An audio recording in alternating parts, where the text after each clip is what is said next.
Let's come back from the lunch break, please.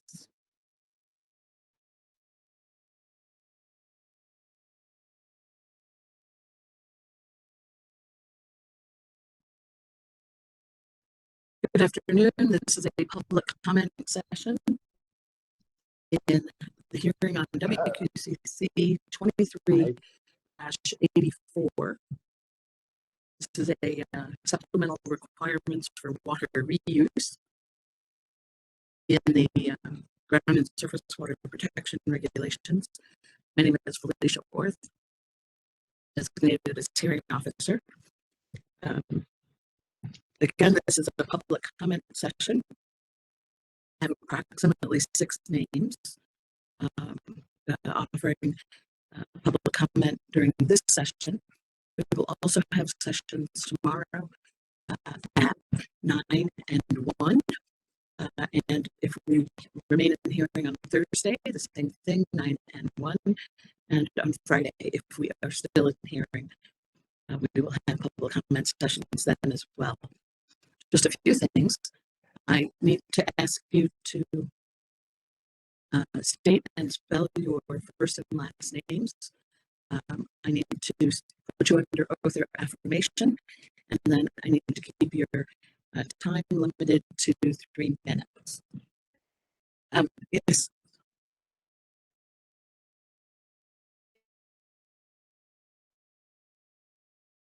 Oh, okay. So this is Lisa O'Grady with our team of interpreters between English and Spanish.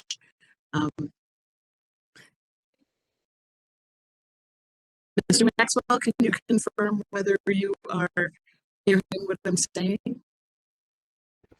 Your Honor, I can hear what you are saying, but it is very choppy. I'm not sure if I'm the only one experiencing this. Okay. Apparently you are not the only one. So let's take a moment to get this under control.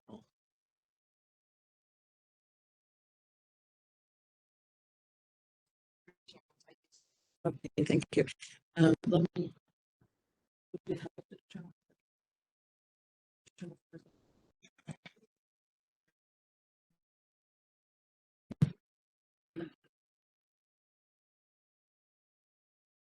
Okay, let's try this for a moment. Commissioner Rosatos, can you hear me? Is it less choppy? Madam Chairperson, it's still choppy on my end as well. Okay, I thought perhaps turning off our camera would help, but it did not. No, sorry, ma'am, it's not. Okay. Give us just a few moments then, and then I'll take public comment.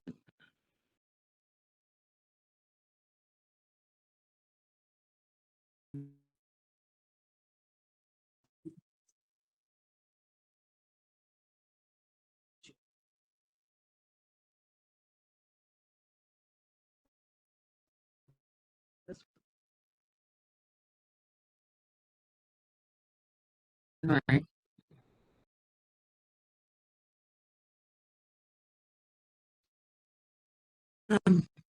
Commissioner Rosadas would join me again in conversation here.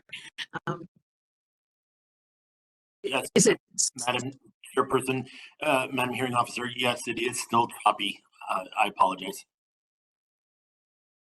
okay? Are you hearing me choppy? Not really. No. Okay, so it must be from your end, Madam Hearing Officer. Right. I'm wondering though if we could. Is it unacceptable, or could I simply proceed since most of the sound will be coming from your side anyway? So, for instance, you said the word unacceptable, Madam Hearing Person, and we heard and then bull. So we knew that you said unacceptable, but we are missing part of the word. Thank you. We have an IT person in hand now. Okay. So let's just take a moment.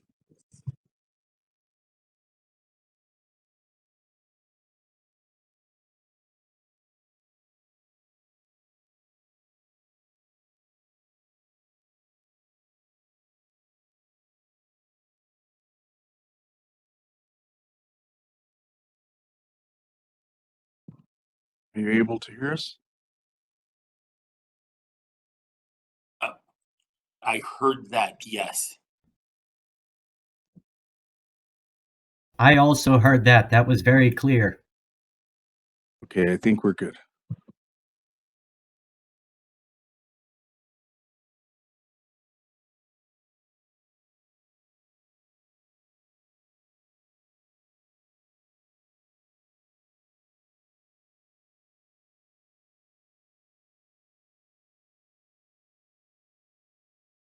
Hello, is this better, Commissioner Rosatos? Madam Hearing Officer, yes, much better. Thank you. Fantastic. Thank you very much. All right. Changing the mic out seems to. Yeah. She just moved over one. Okay, great. Thank you. So the 6 names I have, and I will call you in order, are Nathan Small, Peggy Baker, Laura Lucero, Paul Pino, Sarah Namask, and Savannah Woods. So let me start with Nathan Small. Can you hear my voice? Excuse me, Madam Hearing Officer. This is Liz Taylor for Select. I understand that the mayor of Jal would like to make a comment to respond to something that just occurred in the last testimony. I think he should be allowed to say that. Okay, so generally I accept public comment once from each person verbally. And I believe that's why the commission administrator said, encourage the mayor to put his comment in writing rather than to give a verbal comment again. But tell me his name. Stephen Aldridge. Stephen Aldridge. Okay, I will put him here and call on him in the event we don't go too long with the names that we have. Thank you. I would very much appreciate him being able to make a statement. Okay, thank you, Ms. Taylor. So Nathan Small, can you hear my voice? I can, Madam Hearing Officer. Thank you so much. Can you hear me? Yes, thank you so much. If you would please spell your first and last name. You bet. First name is All right. first name is Nathan. Oh, is there an issue? We're just muting other people. That's all. Okay, got it. Perfect. First name Nathan, Nathan. Last name Small, Small. Thank you. And do you swear or affirm to tell the truth? Madam Hearing Officer, I do. Thank you very much. I'll start your 3 minutes. Great. Thank you, Madam Hearing Officer. I'm going to start my clock here so I don't go over. Madam Hearing Officer, honorable commissioners, I deeply appreciate the opportunity to testify today. As stated, my name is Nathan Small. I'm privileged to represent House District 36 in the New Mexico State House of Representatives, where I also chair our House Appropriations and Finance Committee.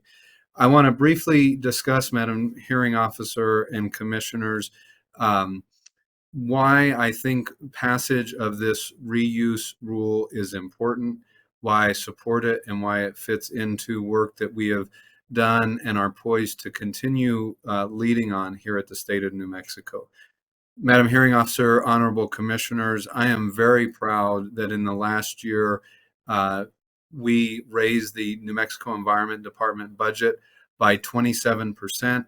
And going back to when I was first elected, we've increased their budget 181%. This means that we have more regulators doing the good work of helping oversee New Mexicans' health and safety.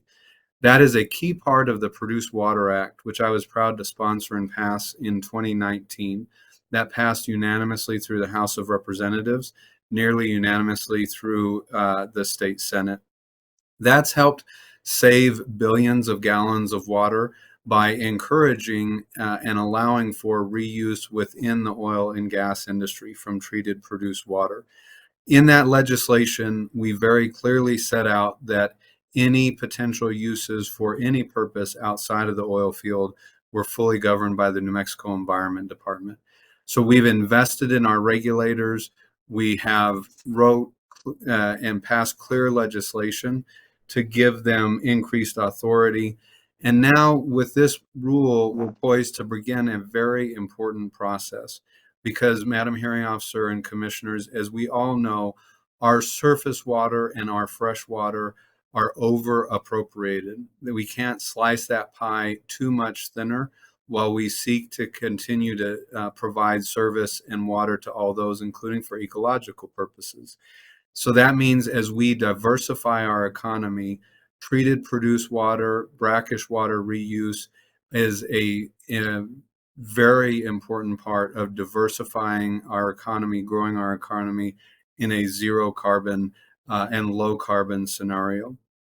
I've said publicly this year that I envision up to $1 billion or even more in this upcoming session being dedicated to all water priorities, including conservation, environmental flows, efficiency, and things wholly unrelated to water reuse and this rule. Also, I foresee as part of that investment our ability to utilizing our incredible NMED staff and other state workers, build on success, safeguard our fresh water, be able to grow our economy with non-traditional water resources. This is a very carefully crafted rule, and I strongly urge you all to support it. Please know, and I'm happy to provide additional written testimony that shows how the legislature has made very significant new investments. We're poised to continue down that road, and that passage of this rule is a key step to protect not only our environment and our fresh water, but to fundamentally also grow our economy. Thank you very much, Madam Commissioner, or Madam Hearing Officer, and Honorable Commissioners. Thank you very much, Representative Small. Peggy Baker. Excuse me, Madam Chairwoman, can you hear me? Yes.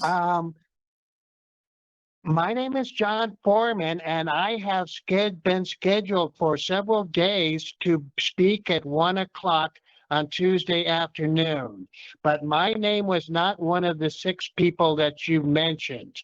I'm wondering, I hope I didn't waste a lot of time preparing to speak, and you're not interested in hearing me. I'm happy to take your comment. I will call on you after I call on Ms. Baker, since I already called her name. Tell me your name again, please. It's John Foreman, Foreman, from Raton, right. New Mexico. All right, I'll call on you shortly. Peggy Baker, can you hear my voice?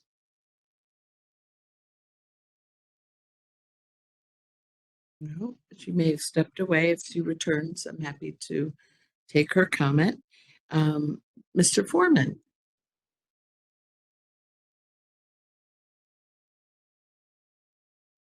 Mr. Foreman, I think you had just unmuted yourself and then re-muted. Can you unmute yourself again?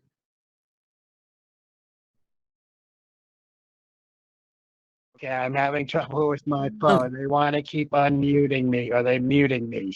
Okay. Can you hear me? Yes. So you've given us your name and spelled your name. Do you swear or affirm to tell the truth? I am from Raton, New Mexico. I've lived here for 2.5 years, came from Denver. Yeah. I'm ready to speak if you're ready to hear me. Yes. I was just asking you to confirm that you'll tell the truth. Oh, yes. Oh, sure. And I'm going to start your 3 minutes now. Okay, thank you. The oil and gas industry has a problem. Wherever and whenever it produces oil and gas using the unconventional method commonly referred to as fracking, it also produces millions and ultimately billions of gallons of wastewater. This wastewater or produced water contains carcinogenic elements like arsenic, lead, radium, as well as toxic chemicals. Many attempts have been made over the years to cleanse the unwanted elements from this wastewater without any success. Current New Mexico law gives the oil and gas industry three options by which they can dispose of this excess contaminated water. And some of this will be repeated. I'm sure have heard this all before, but it can reuse the water by injecting it back into other wells. It can inject it underground into cavities, or it can store it in evaporation ponds. The first option is not realistic because there is simply way too much water being produced in the process for it to be used again. The second method has been proven over and over again to cause earthquakes. The third option, putting it into a refuse ponds, just ends up creating highly toxic sludge and doesn't solve the problem. Another option is to find some other ways that the toxic water can be used. That's what's being considered now. It seems to me like common sense to me dictates that the Water Quality Control Commission has determined that the wastewater produced by the oil and gas industry in the process of fracking contains these toxic elements. Using the wastewater in any way that might end up in the food, water, or air that humans or animals consume is not something New Mexicans want. I would be in favor of, I am not a scientist, but it only makes sense that if the wastewater is harmful to living things, then it doesn't ultimately make much difference, if any, whether humans are drinking the water right out of the well as it comes back up, or whether it's being sprayed on agricultural crops to be used by plants in the production of peppers or corns or anything else that farmers produce, or other animals. No living being should be eating any or consuming this wastewater. In either case, we are ingesting toxic substances.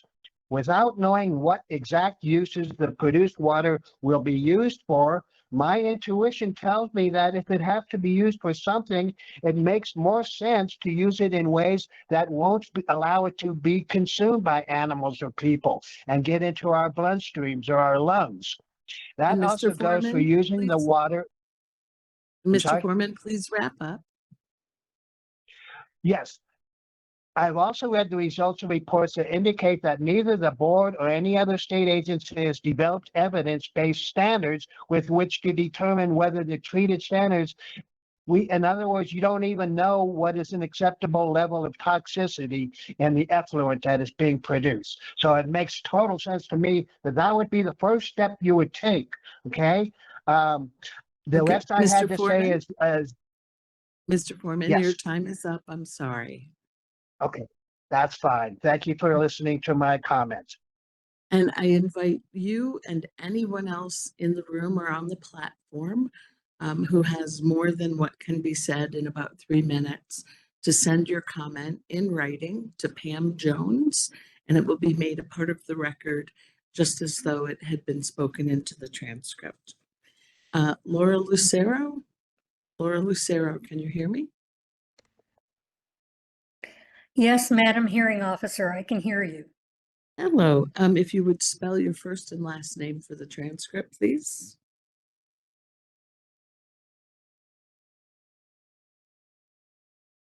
Nope, I muted myself again. Laura, L-O-R-A, Lucero, L-U-C-E-R-O. Thank you. And do you swear or affirm to tell the truth? Yes, I do. Thank you. I'll start your 3 minutes. Thank you, Madam Hearing Officer. I'm Laura Lucero. I live in Albuquerque. I'm a retired city planner, and early in my career, I had experience writing and reviewing environmental impact documents for a wide range of projects.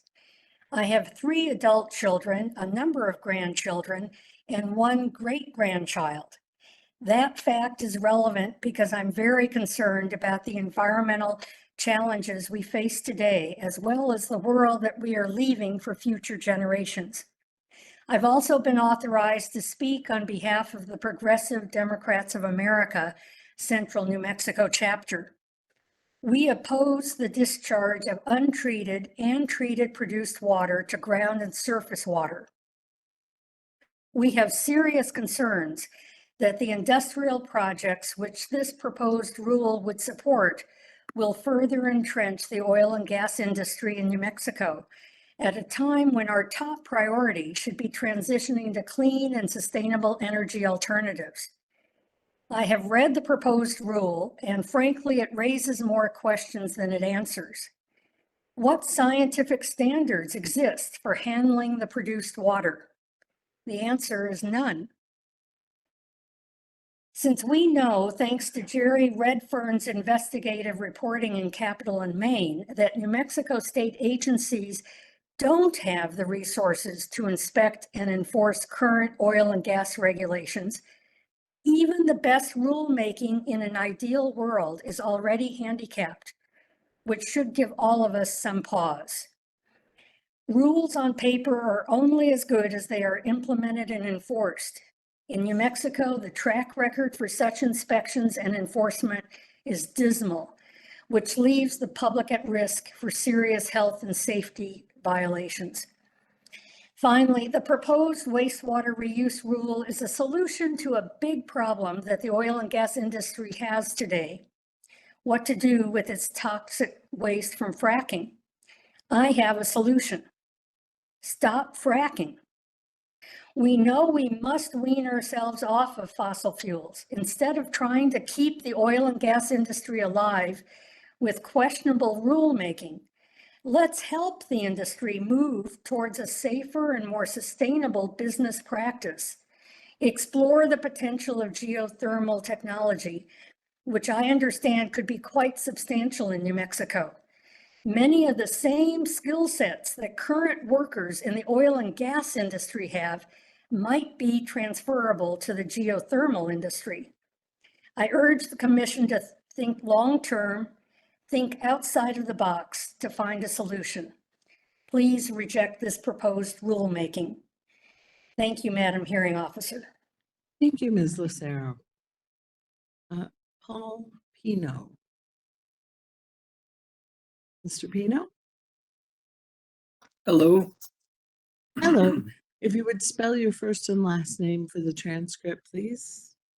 My first name is Paul, P-A-U-L, and my last name is P-I-N-O. Thank you. Do you swear or affirm to tell the truth? Yes. All right, I'll start your 3 minutes now. Okay. I would just like to say, just stop it. I'm a retired educator, a musician, a veteran. I joined the Army on my 18th birthday during the Vietnam War. I'm a rancher, a great-grandpa, and a downwinder. So, Democratic leaders, I can see how you got into this mess. You thought it was a good idea to clean up water and reuse it because it is our most important resource here in the high desert.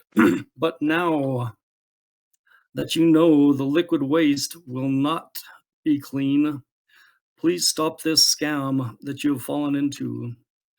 There was Republican Dick Cheney who exempted frackers from the Clean Water Act. Can you imagine the horror? Allowing anybody to pollute water. And now, fine upstanding Democratic leaders in New Mexico are stuck with his filth. So let's stop this process of trying to clean liquid that cannot be cleaned. Maybe send it to Saudi Arabia. They have lots of use for liquids over there. And for now, just stop it. Thank you. Thank you, Mr. Pino. Sarah, namaste. Yeah. Sarah? Can you hear hello. me? Hi. Yes, thank you. If you would please spell your first and last name for the transcript. Yes, my first name is S-A-Y-R-A-H, and my last name is N-A-M-A-S-T-E. Thank you. Do you swear or affirm to tell the truth? Yes, I do. I will start your 3 minutes. Hey, my name is Saida Namaste. I am the program co-director of a nonprofit organization called the American Friends Service Committee, which has been working in New Mexico for 50 years. I work directly with small-scale family farms across New Mexico, including several pueblos and the Navajo Nation. I'm also a mother of a child with cancer. And I want to thank you for your work on this commission and listening to the public. I speak today to urge the commission to reject the proposed water reuse rule. We need a rule, but not this rule as it's written. It fails to have necessary safeguards and standards to protect New Mexico land and water from toxins and radioactive particles, which would negatively impact the farmers I work with. It also could be a significant harm to people's health. This rule is premature because there is no first showing that fracking waste treatment and reuse can be accomplished safely. The rule has no standards for these demonstration and industrial projects. I've been listening to the testimony yesterday and today, and it reveals that more research is needed. Some people are saying that that is why we need these demonstration projects. But if those projects are not permitted or limited in a way by the standards in the rule, then anything can be labeled a demonstration project. The research should be on the oil field, not on places that put our clean water at risk or our farms at risk. You could approve a rule that says the department shall deny certification of any federal permit proposing to discharge, dispose, or reuse treated or untreated produced water off of the oil field. Studies show that fracking waste is highly carcinogenic and radioactive. A recent study by the Physicians for Social Responsibility documents the prevalence of PFAS, the forever chemicals, in oil and gas operations in New Mexico. Produced water commonly contains arsenic, barium, bromide, mercury, and benzene. These have the potential to cause cancer. As someone whose daughter is battling blood cancer, I don't want anyone to have exposure to carcinogens. This is not just an experiment with our water, it's an experiment on our health. My daughter has gotten excellent care at the UNM Cancer Center in Albuquerque, but being at her bedside as she underwent aggressive chemotherapy has been the hardest thing I have ever gone through. We probably all know somebody who has battled cancer or died from cancer, so I urge the Water Quality Control Commission to safeguard our water and land from these risks to our health. Thank you. Thank you. Savannah Woods. Savannah Woods. Oh, you're in the room already. If you would please come up to this table and press the button on the microphone so that it's green. And if you would spell your first and last name for the transcript. SAVANNA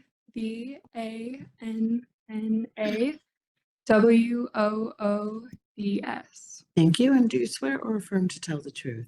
Yes. Thank you. I'll start your 3 minutes. Our governor and the New Mexico Environment Department are framing the wastewater reuse rule as a solution to address our water crisis. But really, it's an Ms. Woods, I'm sorry. You have to slow down a little because your words are being captured by the court reporter and the Spanish interpreter. Okay. Should I start over? Our governor and the New Mexico Environment Department are framing the wastewater reuse rule as a solution to address our water crisis.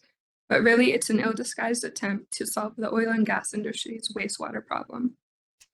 Currently, produced water is being injected underground, but these injections have caused earthquakes, with over 2,000 significant quakes in 2022 alone. This is the real reason the industry is pushing the wastewater reuse rule. They have run out of options to solve their toxic waste problem. This problem threatens the oil and gas industry's future, which is why they are greenwashing and lying to sell us this plan. This rule will only poison our communities. Of the chemicals and compounds found in fracking waste, which include radium and benzene, just 14% have been properly tested for health impacts. Recently in Wyoming, the state environmental regulator reported that several sections of streams where produced water is discharged are polluted to the point where they no longer support aquatic life. A study by the Journal of Environmental Science and Technology found carcinogenic chemicals like benzene, toluene, and other hydrocarbons in the California aqueduct near a Chevron facility that disposed of produced water in unlined ponds. These are just 2 of the studies among many that show that produced water contaminates precious natural resources. As a young person, I want to know that the water used in my state is safe. Once water is contaminated with radiation, it can't go back. The best way to preserve our precious water resources is to protect what we have, not bring in toxic waste from the oil and gas industry. We refuse to pay the price for their toxic waste problem. The only real solution to this problem is a halt to extraction. We are the 6th fastest warming state in the nation, and our state's annual average temperature has gone up 3 degrees Fahrenheit over the past 50 years. Fossil fuels are running out, and so is our carbon budget. It's time to envision a world that's not run by fossil fuels and contaminated by its waste. Thank you. Thank you, Ms. Woods.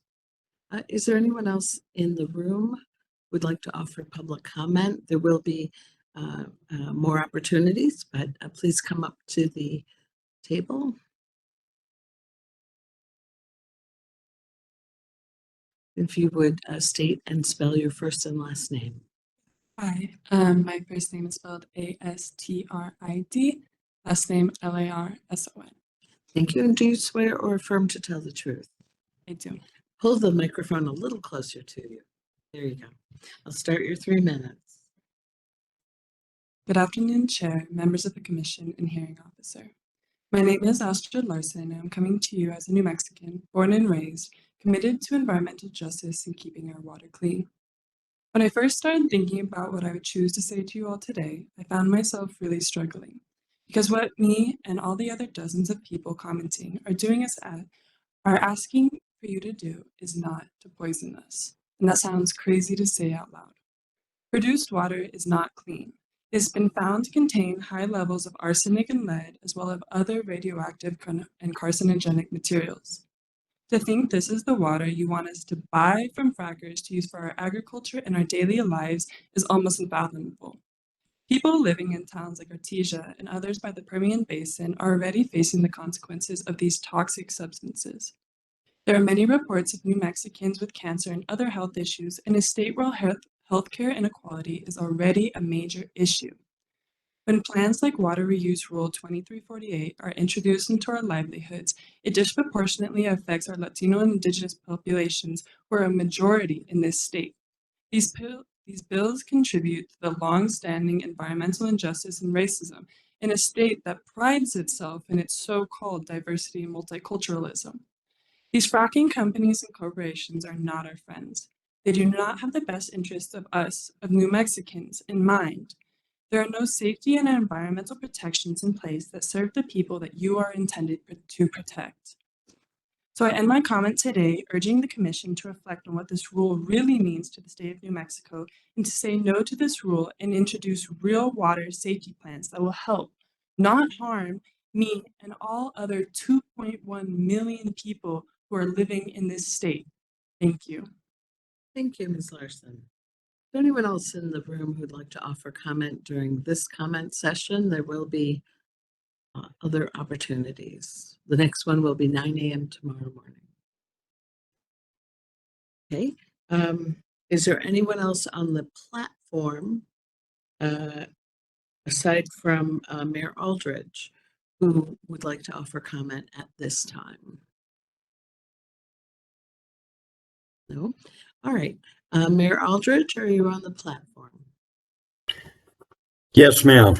Okay. Thank you for Stephen Aldridge, STEPHEN ALDRIDGE. All right. And do you swear or affirm to tell the truth? Yes, ma'am. All righty. I know that you may have started a public comment back in May, but didn't take all of your time. So if you'd like to add to it at this point, I'll start the clock. Thank you, Madam Hearing Officer. I'll be brief. There were comments made this morning that are misrepresentation of the city's position. It would be disingenuous of me to say that we don't have concerns. However, we've witnessed firsthand of what is possible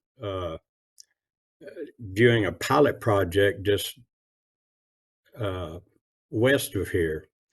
We saw fish swimming in an aquarium, healthy fish, from water produced by that pilot project, plants growing. We have had and will continue to have conversations with water reuse companies. We had one last Friday. We'll have another Monday, more than a half a dozen prior to that.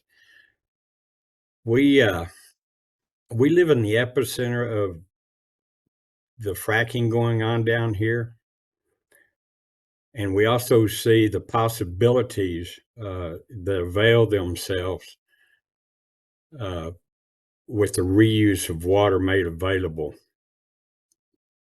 It's I just wanted to clarify the comments made this morning were more of a misrepresentation. And in our conversations with the water reuse folks, they continue to take our questions, listen to our concerns, and give us opportunity to go see what they're doing and answer those concerns.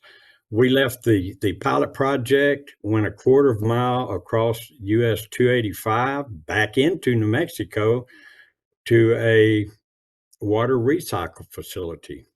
The comparison between the two is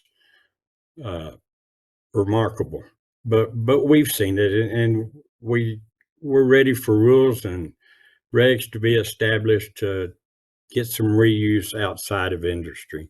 Again, Madam Hearing Officer, thank you for this opportunity to just kind of clarify what was said earlier today. Thank you. Thank you, Mr. Mayor. All right, we have come to the end of the 1 p.m. public comment session for today. The next opportunity to offer public comment will be 9 o'clock tomorrow morning.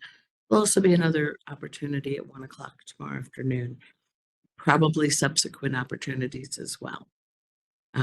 Please indicate your interest to Pam Jones, the Commission Administrator. Let us return to the technical case. Let's see, Mr. Noble. Sir. Okay, I did not have her name. I'm sorry. We're taking one more public comment before we return to the technical case. Donna Detweiler, can you hear me? Donna Detweiler?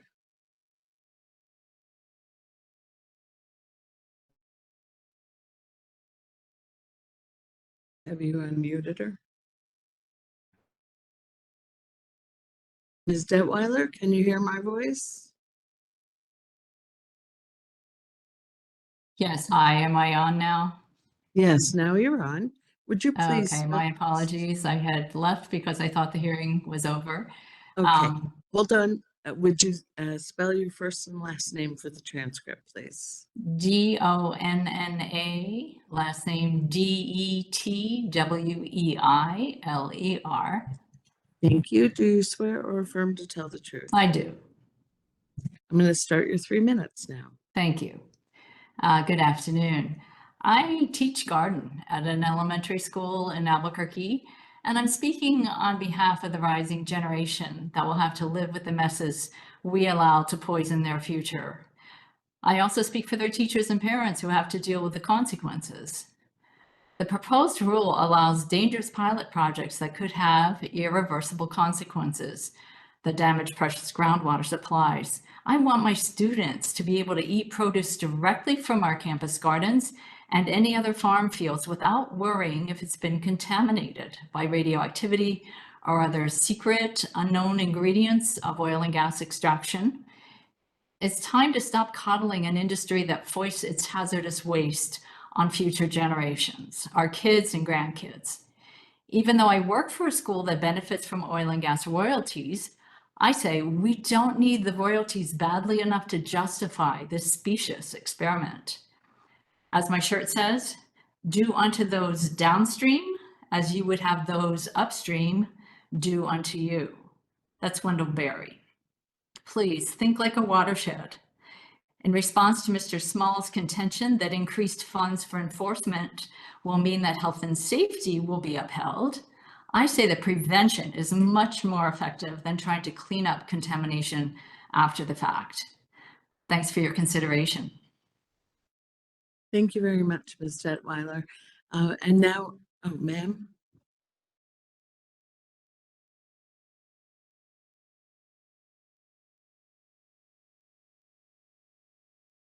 Oh, all right.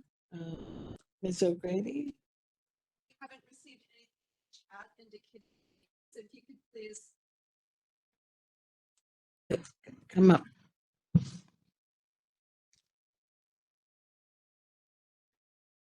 So if they are listening to the Spanish channel, then the interpreters that are in line will give the instructions to them now. If they can put their names in the chat, then we'll know that they want to give their comment. We would also ask them to speak slowly because the interpreters will interpret their comments simultaneously onto the English channel.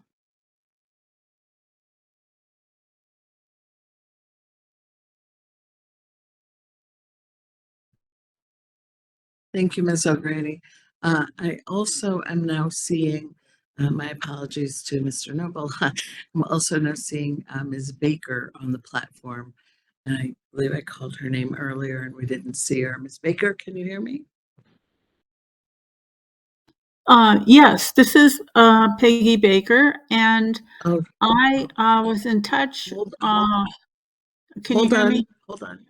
Yes, hold on. If you would please spell your first and last name for the transcript. My name is Peggy, Peggy, Baker, Baker. Okay, and do you swear or affirm to tell the truth? I do. However, there has been a misunderstanding, and I had to change my request for speaking until tomorrow afternoon, and I communicated that with your administrator this morning and confirmed it this afternoon. So I hope I can relinquish this slot and speak to you tomorrow afternoon. Yes, absolutely. We'll see you Thank you. then. Thank you. Mhm. All righty. I saw two names. So three names. Madam Hearing Officer, I'm just going to send them a chat to make sure that they're on the Spanish channel.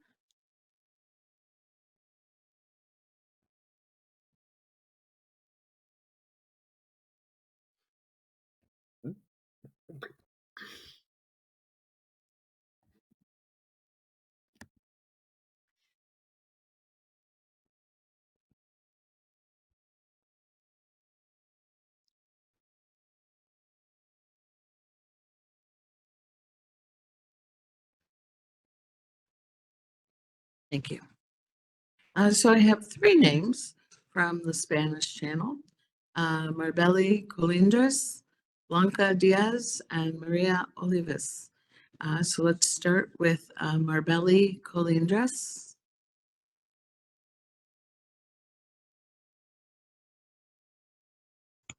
Sí.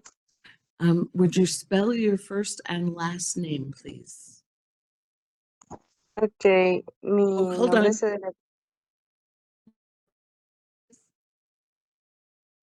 Betty, you will need to go onto the English channel. Ok, mi nombre es Marbeli Colindres.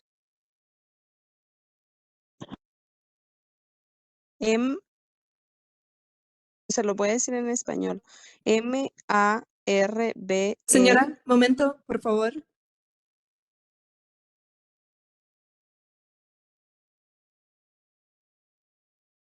Betty, estás en el canal de inglés. Para darle la instrucción en español, tiene que cambiar a español.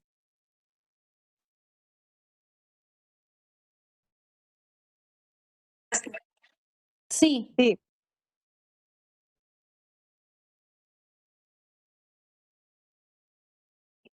Betty, are we ready? Sí. Sí. Okay. So if you would ask Ms. Colindres to spell her first and last name for the transcript. M-A-R-B-E-L-I Colindres.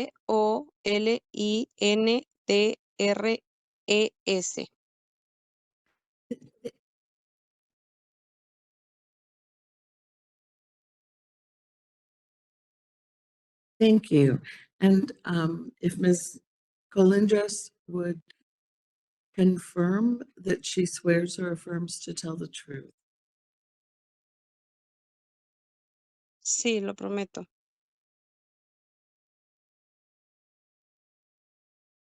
Thank you. I'm going to start the 3-minute clock at this time.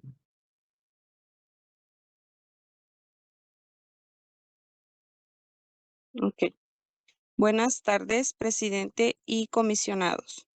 Mi nombre es Marbeli Colindres.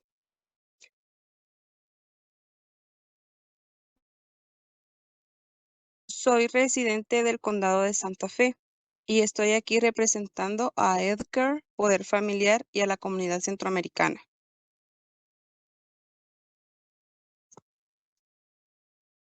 Como madre de familia y residente del condado de Santa Fe, sabemos que la contaminación que enfrentamos. Hold on. I'm very sorry to Betty and to Ms. Colindres. We need to have you speak one at a time. I will double the amount of time for you to speak so that we can have both the statement and the English translation of that statement. But it's really important that you speak only one at a time and pause a little bit. Maybe you could suggest that she says one sentence and then it's translated and then back and forth. Yeah, so if Ms. Colindres would maybe just speak a sentence or so each time, we can get through this. Thank you.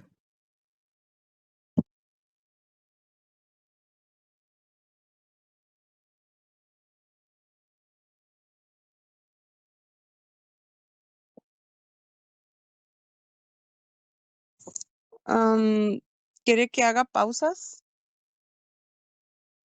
Entonces le leo una oración o una línea y luego pauso. Ok. ¿Empiezo de nuevo o donde me quedé? Ok. Buenas tardes, presidente y comisionados. Mi nombre es Marbeli Colindres.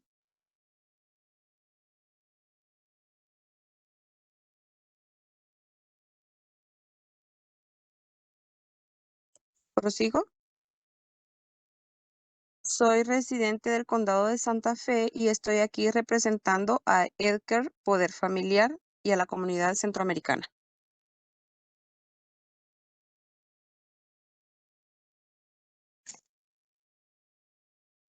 Prosigo. Como madre de familia y residente del condado de Santa Fe, sabemos que la contaminación que enfrentamos a causa de la extracción de petróleo y gas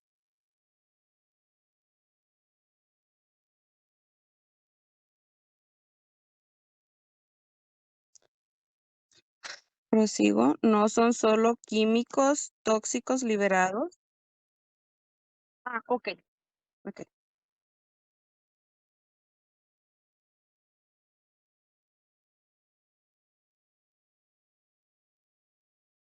No son solo los químicos tóxicos liberados por las antorchas o lixiviados de los pozos.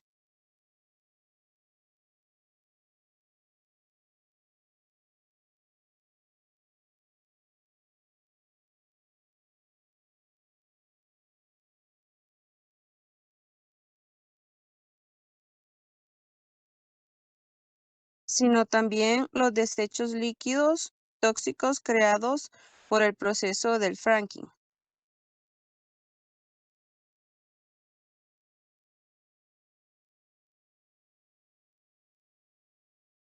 Nosotros, al igual que ustedes, nos hemos alarmado y consternado al saber que por cada barril de petróleo producido,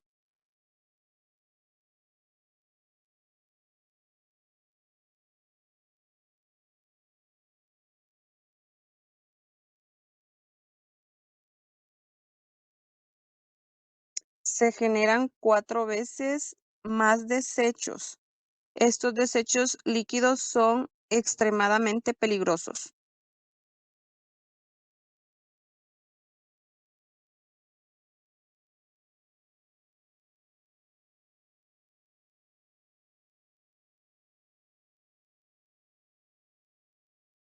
Estos desechos, cuando se transportan y eliminan, representan graves riesgos para la salud.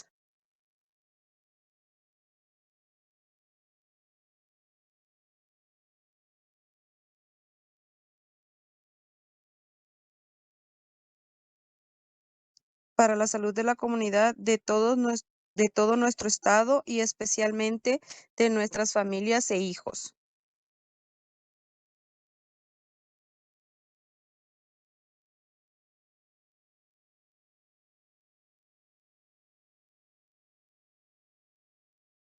Quiero advertir al patrocinador contra la peligrosa noción de que estos desechos reactivos, cancerígenos y venenosos deben reutilizarse.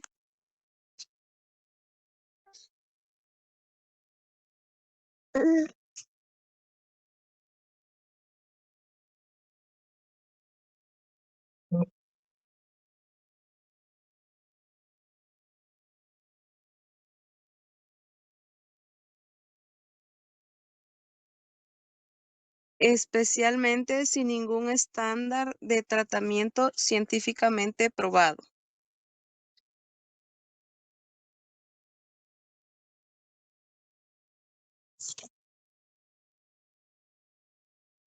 En proyectos en todo el estado.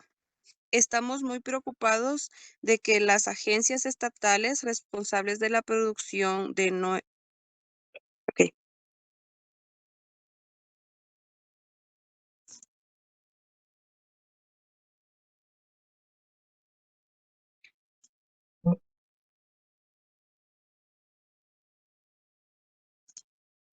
de nuestro medio ambiente, de nuestra preciosa agua y de la salud pública están avanzando con una norma de reutilización.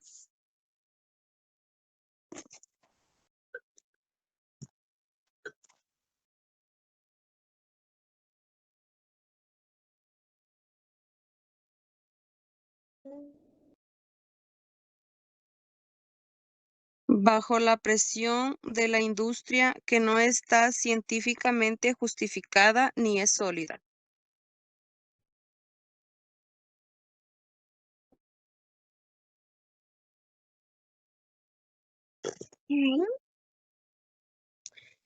Están jugando con la salud de los nuevos mexicanos y están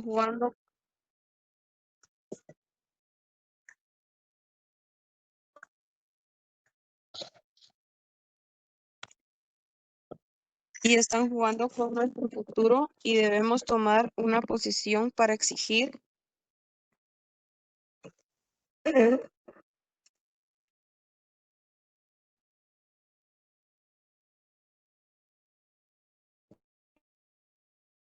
los desechos tóxicos del fracking sean tratados como tales.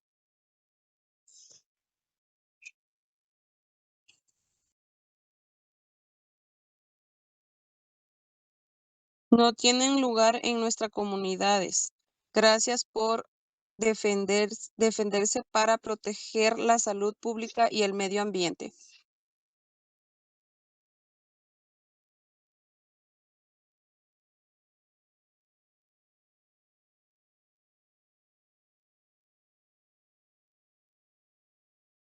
Lo Thank you último very es, much. por Oh, I'm favor, sorry. Are you done, Ms. Colindres?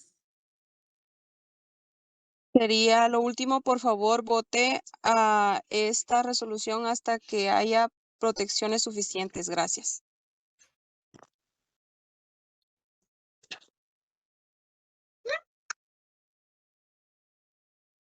Thank you very much, Ms. Colindres and Betty. We'll turn now to Blanca Diaz. Ms. Diaz, can you unmute yourself? Sí, Hello. Would you spell your first and last name, please, for the record?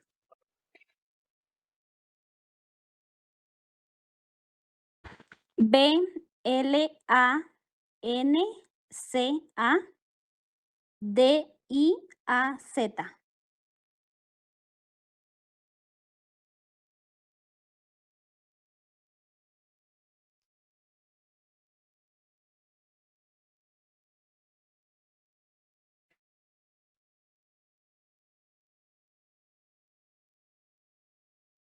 Thank you.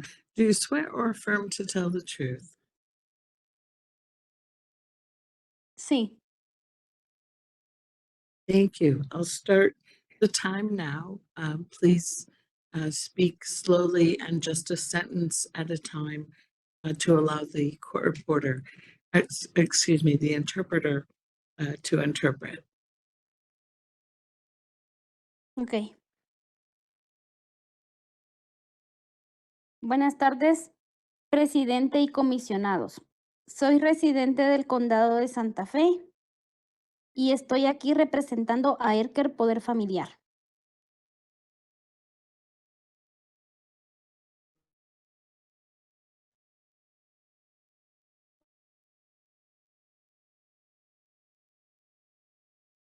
Y a la comunidad centroamericana del lado sur de Santa Fe.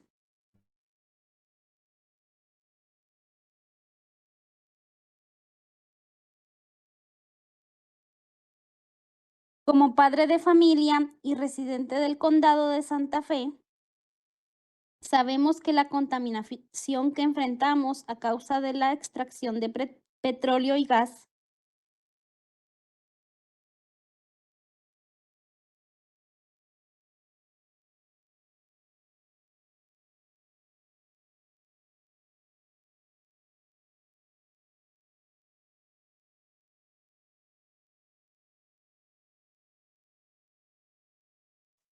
no solo son químicos tóxicos liberados por las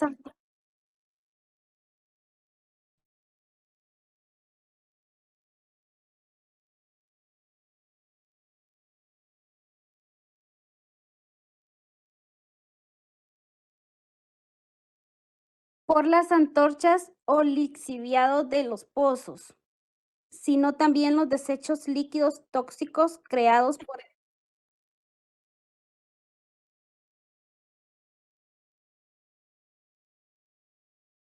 o lixiviados de los pozos.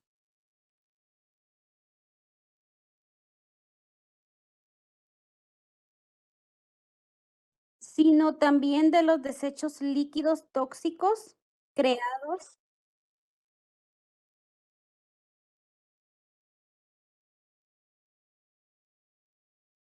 por el proceso del fracking. Los productos químicos PFAS se denominan comúnmente productos químicos.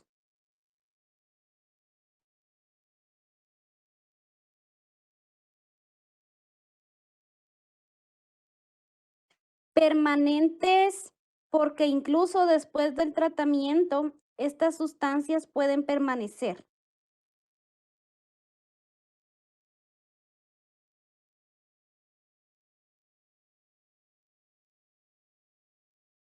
Y acumularse en el suelo, el ganado y los seres humanos con el tiempo.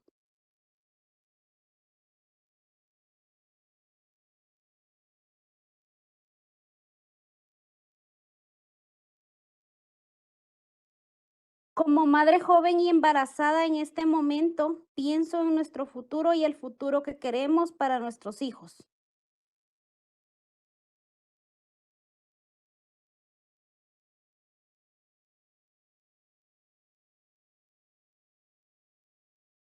Parece muy claro que la reutilización de residuos tóxicos con estos químicos sería gravemente irresponsable.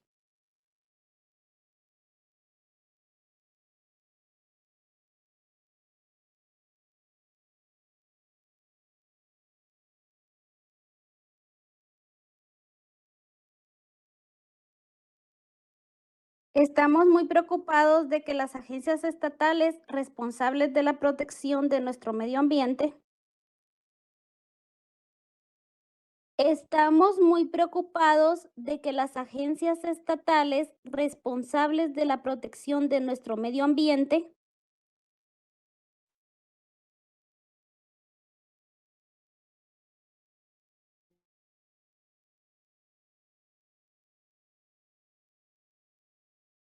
de nuestra preciosa agua y de la salud pública está avanzando con una norma de reutilización.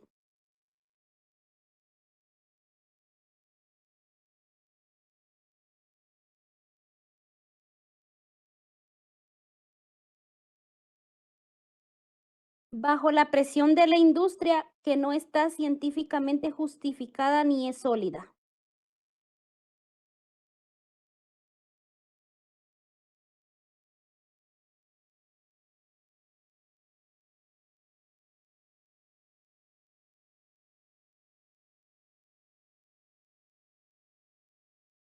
Están jugando con la salud de los nuevos mexicanos y están jugando con nuestro futuro.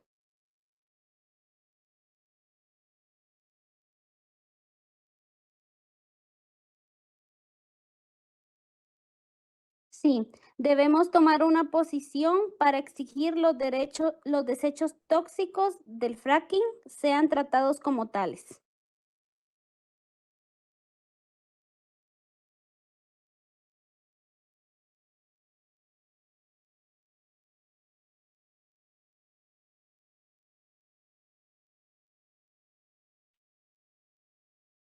Gracias por defenderse para proteger la salud pública y el medio ambiente. Por favor, vote no a esta resolución. Gracias.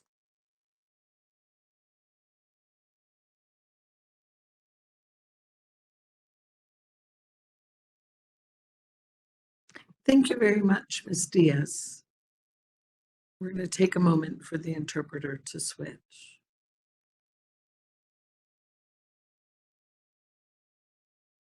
Ms. Olivas, can you hear me?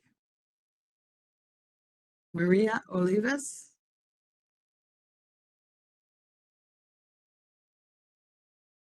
What's the third name? Ms. Olivas?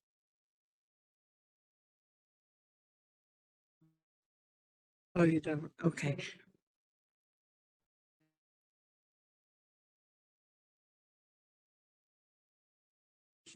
Is that you? Ms. Oh, that's Betty.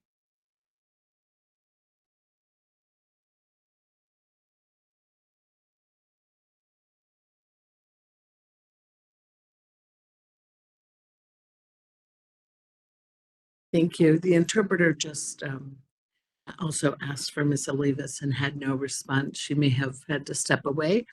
I'd be happy to accept her comment at another public comment session. So our public comment session is complete for the day. Thank you all for participating. Our next session is tomorrow morning at 9 a.m. The session after that is at 1 p.m. tomorrow. We'll return to the technical case. And before I call on Ms. Nanasi and Mr. Noble, Mr. Davis, I believe you have something to share with us. Thank you, Madam Hearing Officer. Commissioners, I wanted to give you an update regarding Melissa Troutman, which is Wild Earth Guardian's witness in this matter.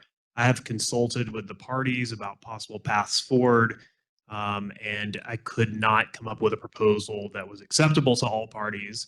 And I've also learned this morning that there is no way for me to give the commission or the parties a date and a time certain when we could make Ms. Troutman available to testify.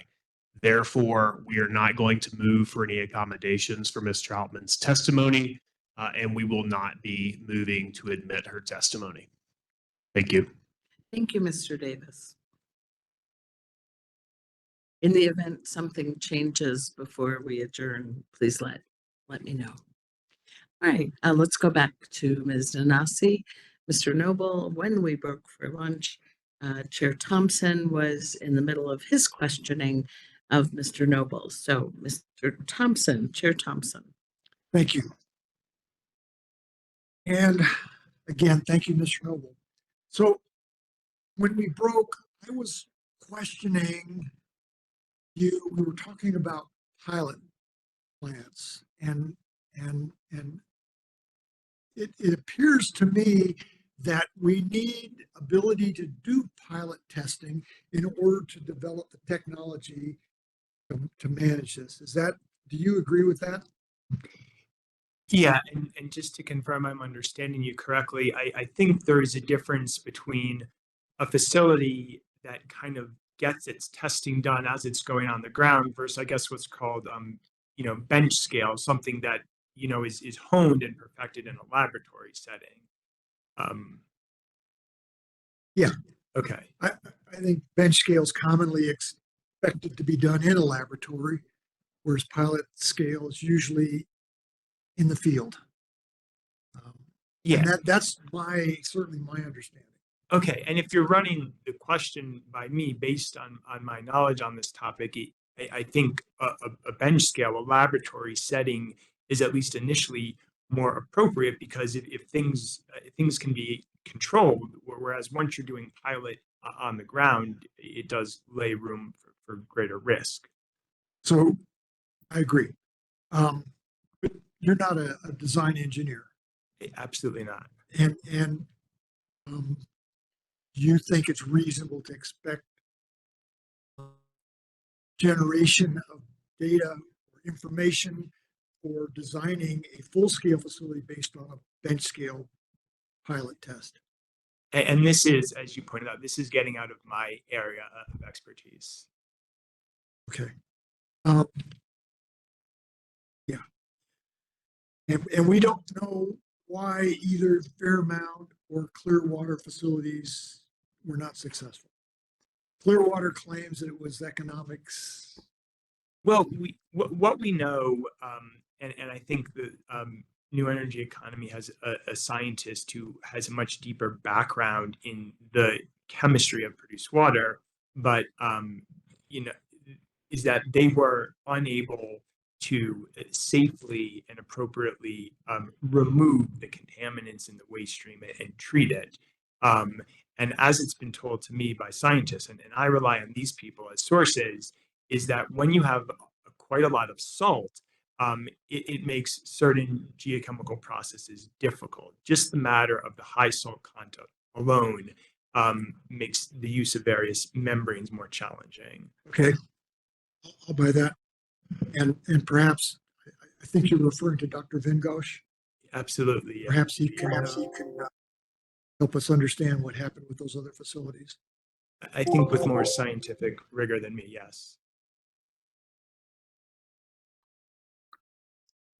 Okay, but at the same time, you mentioned earlier, I believe, that there are over 200 produced water treatment facilities in New Mexico. So this is correspondence I just recently had with the New Mexico Energy Ministry.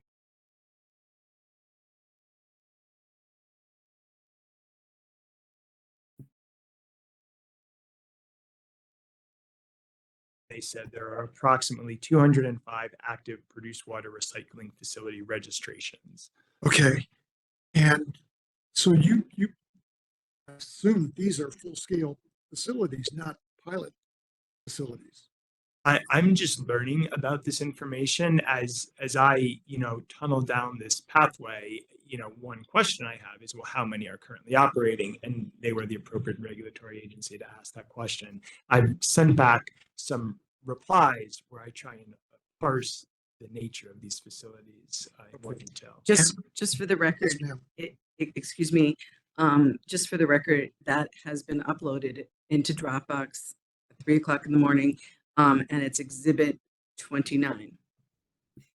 I haven't checked Dropbox since 3 this morning. So there's a large number of facilities in New Mexico and no knowledge of large-scale failures.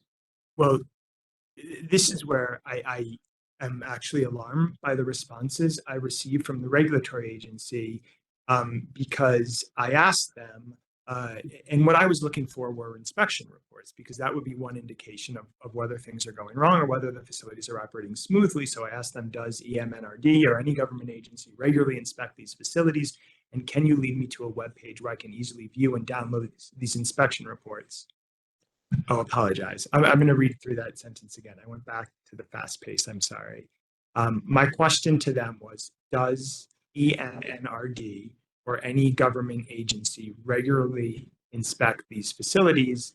And can you lead me to a web page where I can easily view and download these inspection reports and any potential corresponding NOVs, notices of violations? And their response was, the OCD does periodically conduct on-site inspections, However, the inspections are tied to individual facilities and are not readily available on OCD's imaging system. Currently, the OCD has only issued one NOV to a produced water recycling facility. So what I take from that response is these facilities are not regularly being inspected, and I don't think a determination can be made that they're operating fine. We don't know how they're operating. They haven't been examined rigorously. Okay, but at the same time, there have been no catastrophic failures like either Fairmont or Clearwater. Nothing that has reached the public attention in the form of news reports of any media. And I'm not just trying to disregard your question. I think it's a good one, but I think it's important to remind the commission that we know about the Fairmont brine facility because of my reporting. EPA was aware, but they were not acting on that knowledge. They were not moving towards Superfund status. When I published an article in the press about it, yes, now we know. So just because there isn't publicly broadcast information, I am not going to say that that doesn't mean there's an issue. And I think this brings up one of my main points of concern with these facilities is they often operate under a shadow of darkness. Often people in the community may not even know that they're right down the street from a produced water treatment facility. There is a lot of infrastructure in the oil and gas industry. Many people think injection wells are just another oil and gas well. Many people might think these facilities are maybe processing fresh water. So there's a lot of obscurity there. Okay, I'll buy that. So let me just kind of close my line of questioning here. The commission was charged by the legislature, I think in 2019, to come up with standards for treating Produce Water Act. So help me out. We've got, before the commission, we've got a proposed water reuse rule. It deals with domestic wastewater, municipal wastewater, industrial wastewater, and produce water. And so you are opposed to the provisions that pertain to produce water. Is that correct? Within the rule, you mean? Yes. Yeah, correct.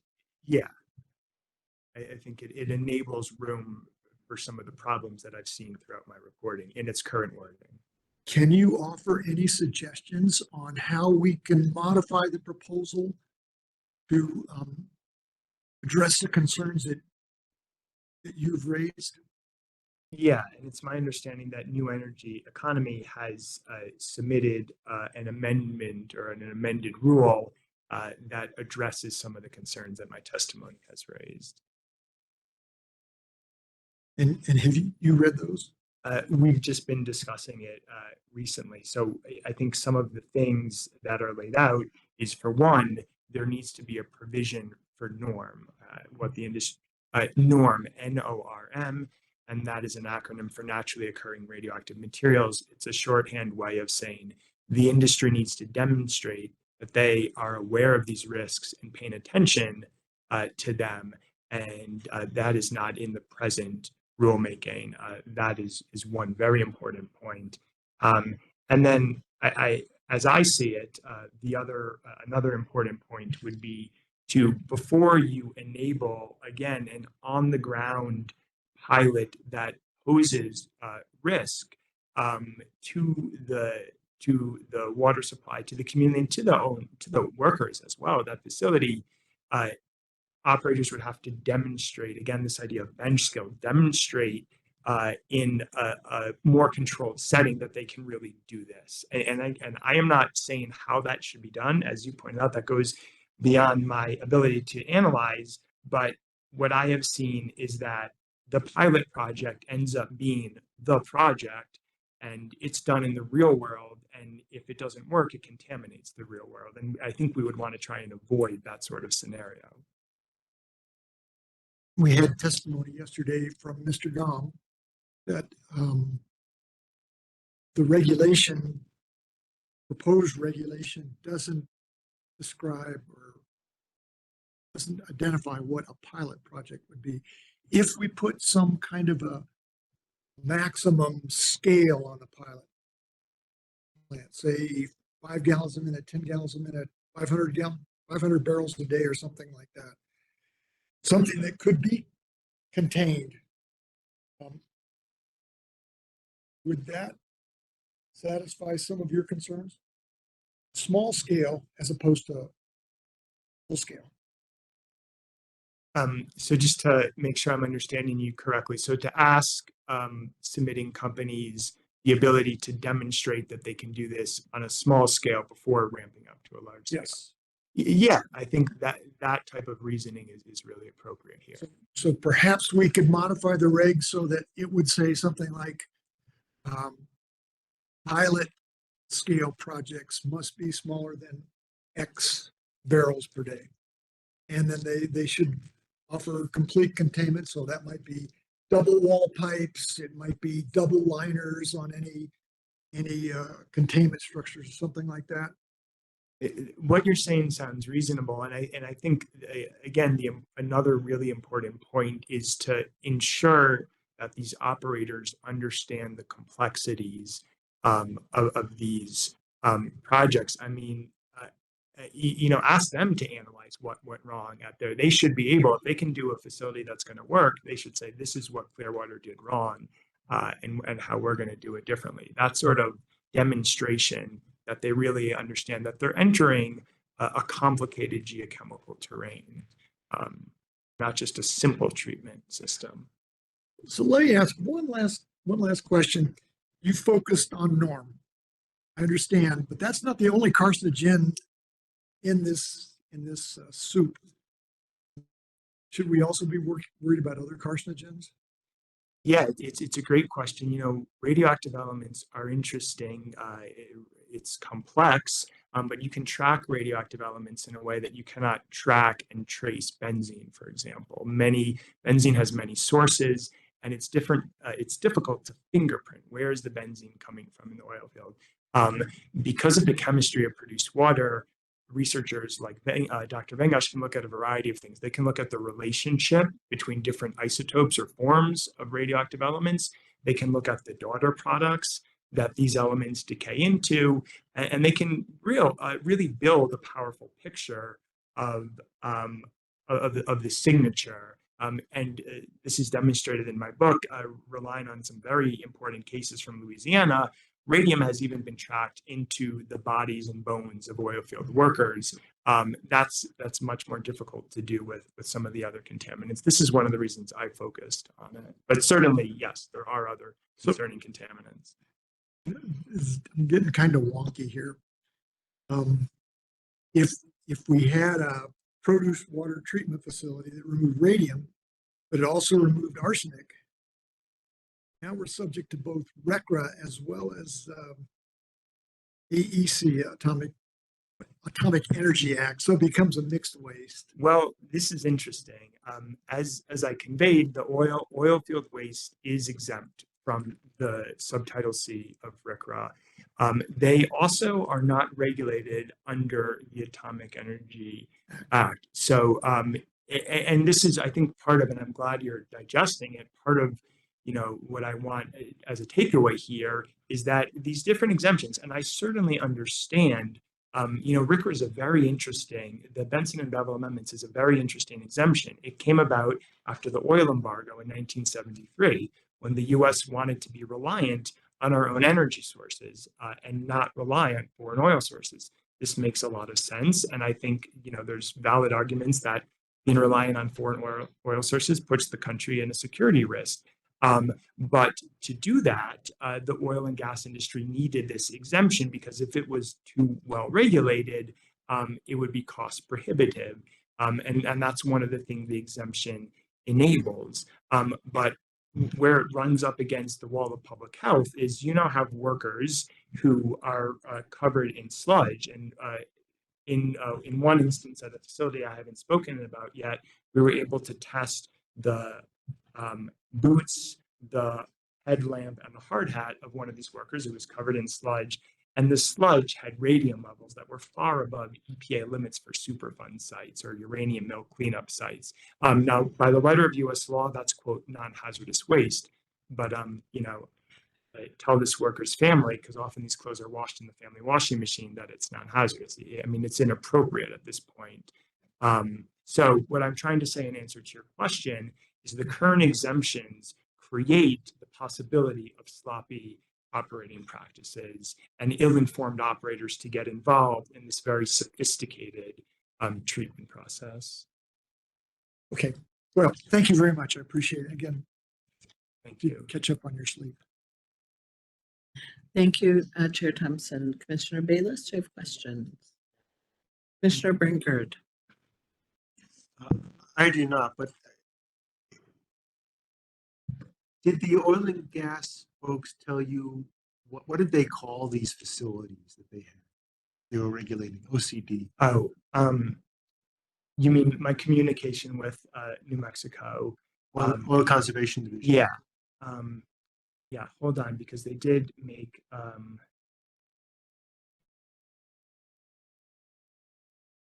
they said the Oil Conservation Division registers permits produced water recycling facilities pursuant to 19.15.34 NMAC, produced water, drilling fluids, and liquid oil field waste. The objective of this rule is to encourage the recycling, reuse, or disposition of produced water use in a manner that will afford reasonable protection against contamination of fresh water and establish procedures by which persons may transport and dispose of produced water, drilling fluids, and other liquid oil field waste. There are approximately 205 active produced water recycling facility registrations. Note, the OCD only permits recycling facilities where the recycling water goes back into oil field operations. That's their complete response. And I appreciate you bringing it back to that. I'm, you know, for me, journalistically, still trying to understand more clearly exactly what these facilities are.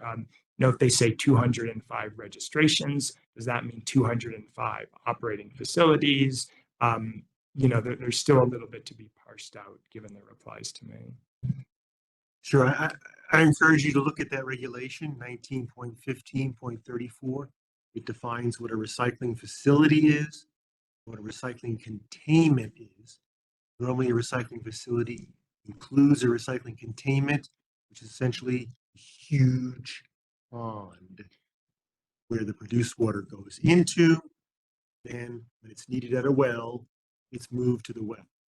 So it's not really a treatment facility. Well, the point of the ponds, because I am familiar with these, it's a settling process. I mean, this is a cheap way of treatment. You put stuff with a lot of sediments in a big lake and let the stuff settle out on the bottom, and ostensibly then you have a cleaner fluid because you've let a lot of the gunk, which would be heavy metals and radioactive heavy metals, settle out.